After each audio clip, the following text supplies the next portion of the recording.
Tu sais ce qu'on entend souvent? Envoyer des emails, c'est facile. Tu écris, tu cliques et hop, c'est parti. Sauf que non, c'est exactement ce que beaucoup pensent et c'est ça qui fait que plein d'entrepreneurs passent complètement à côté du vrai potentiel de l'email marketing. Ça fait maintenant 3 ans que j'ai pivoté mon activité vers l'emailing, 3 ans que j'accompagne des entreprises toutes différentes avec leurs activités, leurs réalités, leurs galères, leur façon de communiquer. Et pourtant, leurs blocages reviennent souvent. Les mêmes questions et aussi les mêmes déclics. Alors dans cet épisode, je vais te partager 5 grandes leçons que j'ai tirées de tout ça.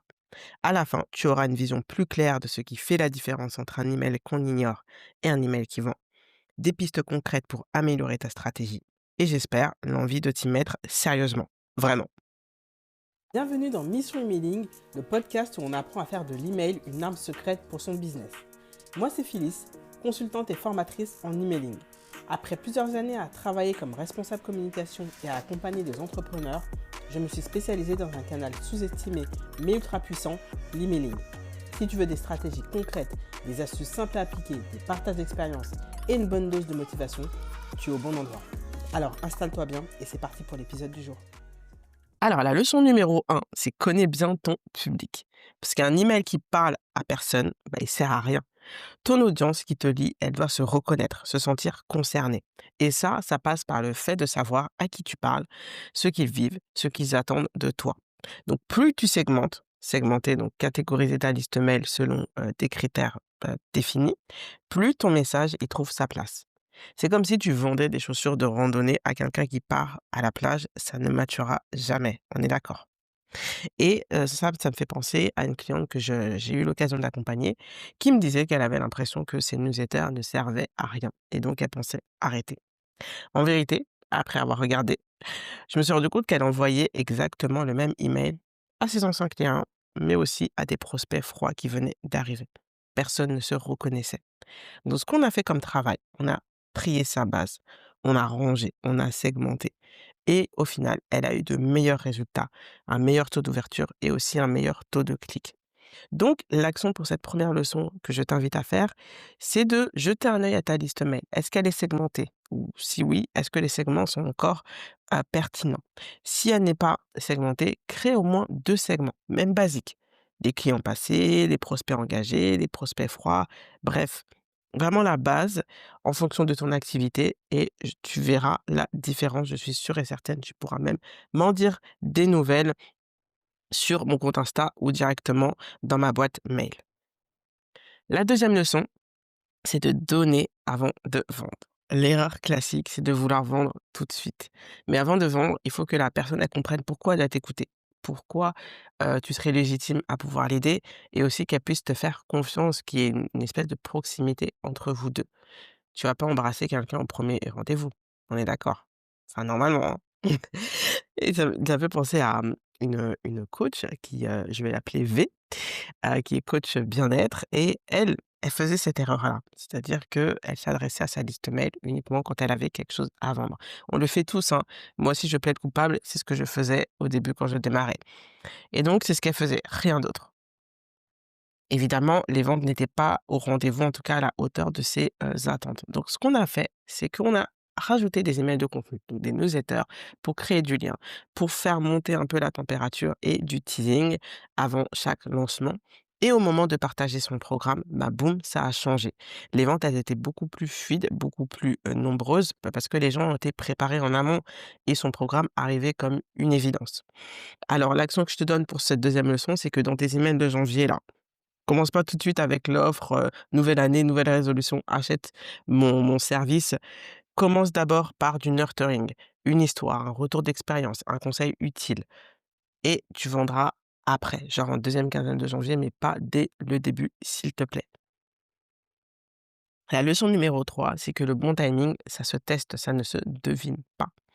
Parce que tu peux avoir le meilleur email du monde, mais s'il arrive au «mauvais moment» entre guillemets, il passe à la trappe. Alors attention. C'est pas juste une histoire de, envoyer un email vendredi plutôt que mardi.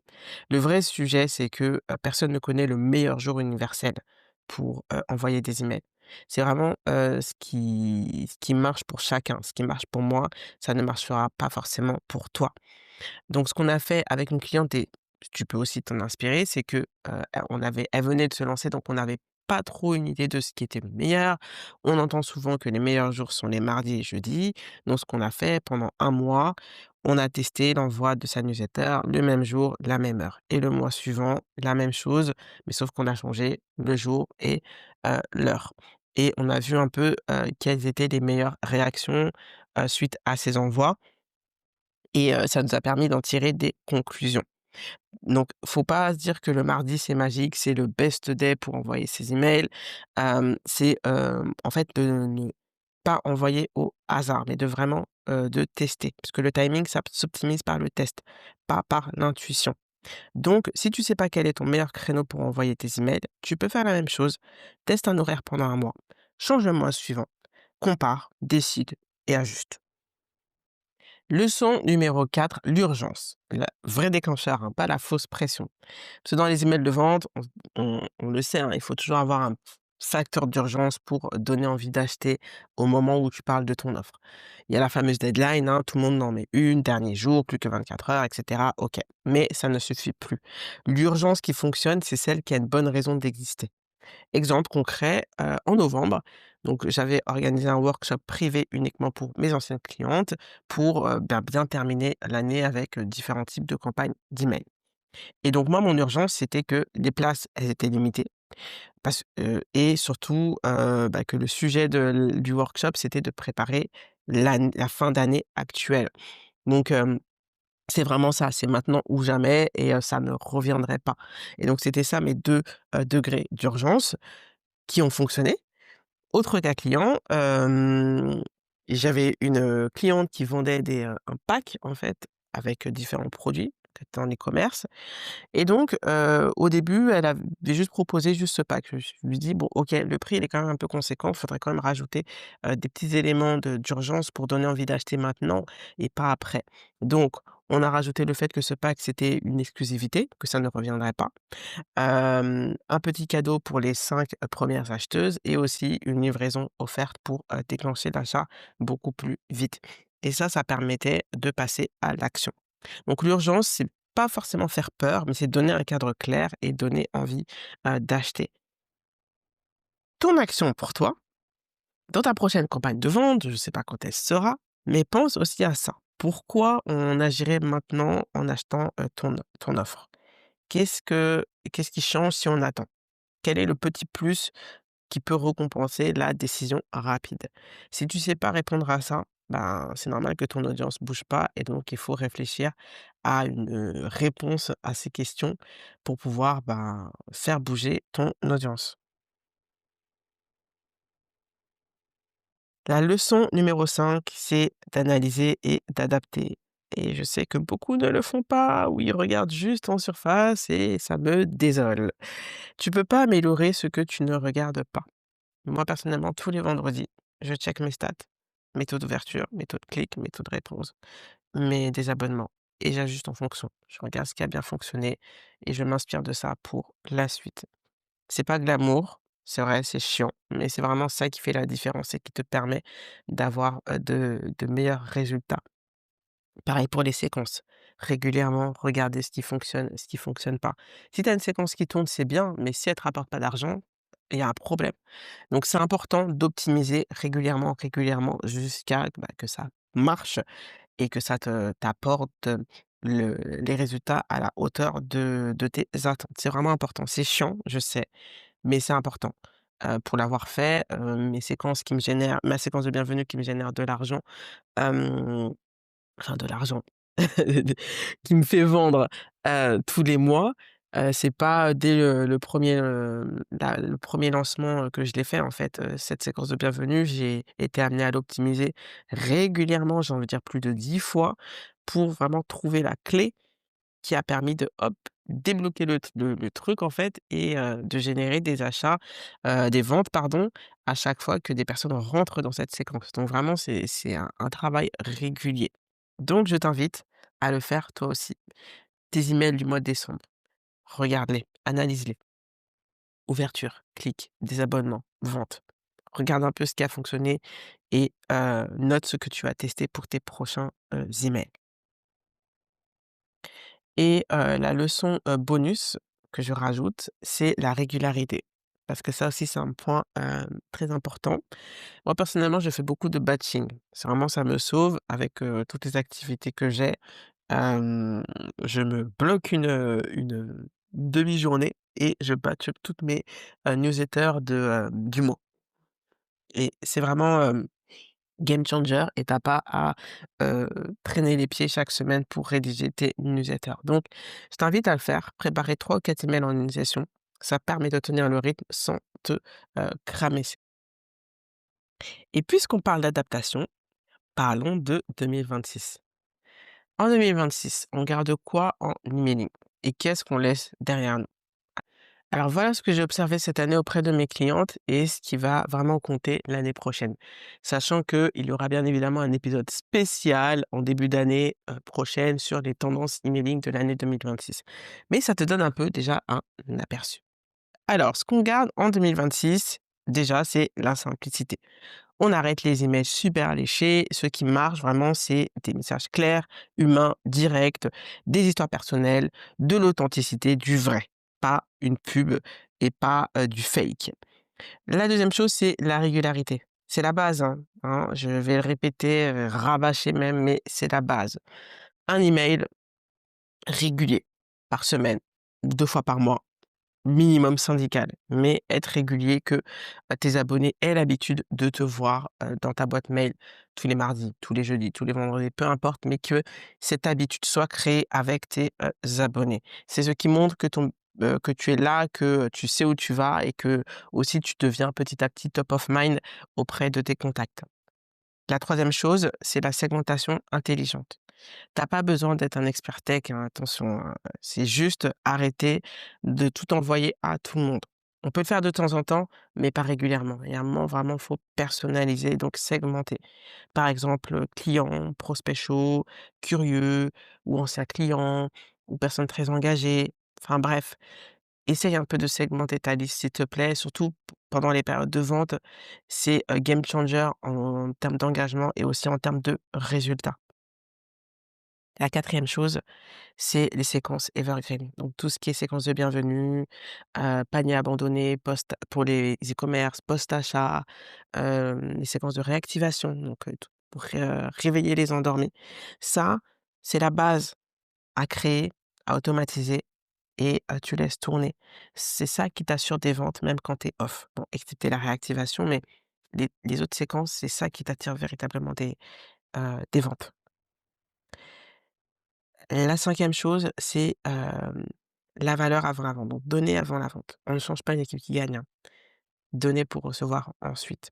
Point. C'est la base.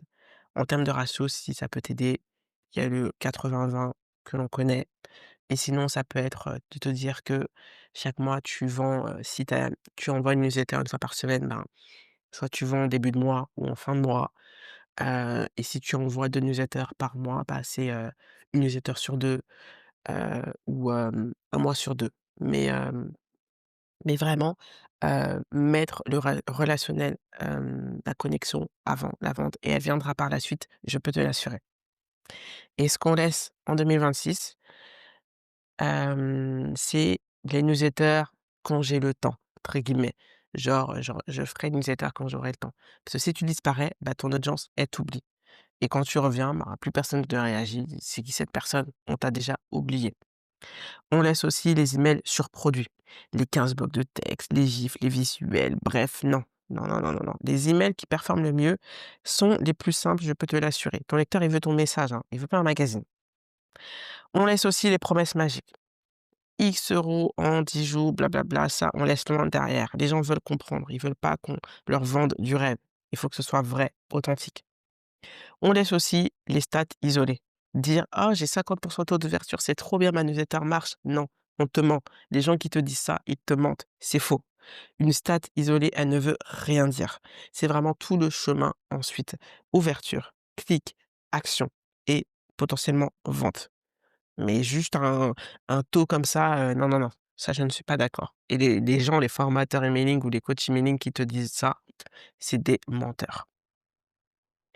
Et pour finir, en 2026, on utilise l'IA intelligemment.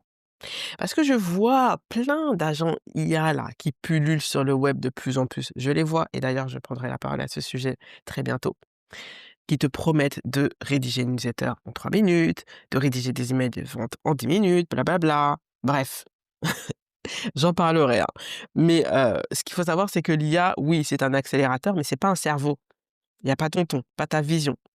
Et moi, je pense que celles qui vont vraiment galérer, c'est celles qui vont tout déléguer à un robot. Et celles qui vont réussir, c'est celles qui savent quoi demander, comment retravailler et pourquoi elles envoient tel email. Et donc, ton avantage en 2026 avec l'IA, ce n'est pas l'outil, c'est vraiment ta façon de t'en servir. Donc voilà, c'est un petit teasing pour, un sujet que j'aborderai un peu plus tard, concernant l'IA et l'emailing. En conclusion, ce que j'aimerais que tu retiennes, c'est 1, tu dois connaître ton audience mieux qu'elle-même. 2, envoyer un email ne suffit pas. La relation passe avant la vente. 3, ce n'est pas l'email le plus beau qui marche, c'est le bon message au bon moment envoyé à la bonne personne. Et si tu veux aller plus loin et faire de 2026 une meilleure année que l'année 2025 au niveau emailing, eh bien, on peut travailler ensemble. Je peux t'aider à le faire. On peut collaborer, bien évidemment. Tu peux réserver un accompagnement stratégique avec moi. Je t'aiderai donc à clarifier, à segmenter, à structurer, aussi à automatiser tout ça pour que ta liste mail devienne un véritable levier de croissance pour ton entreprise. Je vais te laisser les détails de mon accompagnement dans la description et aussi un lien vers mon appel découverte pour qu'on puisse échanger, faire connaissance, voir si ça match entre nous 2. C'est vraiment le point d'entrée principal, l'échange, comme en email, hein, échanger pour ensuite collaborer ensemble.